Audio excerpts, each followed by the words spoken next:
5 நாட்கள் விடுமுறைக்கு பின் சட்டப்பேரவை இன்று கூடும் நிலையில் மாநில சுயாட்சி தொடர்பான முக்கியமான தீர்மானத்தை முதலமைச்சர் மு.க.ஸ்டாலின் கொண்டுவர உள்ளார்.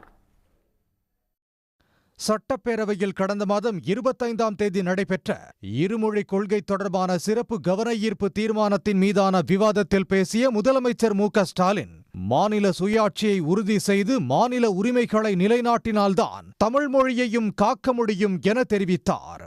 மேலும் தமிழினத்தையும் உயர்த்த முடியும் என்பதை உறுதிபட தெரிவித்து அதற்கான அறிவிப்பை விரைவில் வெளியிட உள்ளதாக தெரிவித்தார்.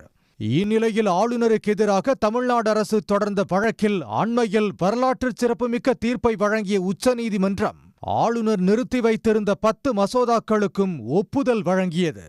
இந்த சூழலில் சட்டமன்றத்தில் இன்று மாநில சுயாட்சி தொடர்பான முக்கிய தீர்மானத்தை முதலமைச்சர் மு.க.ஸ்டாலின் கொண்டுவர உள்ளார்.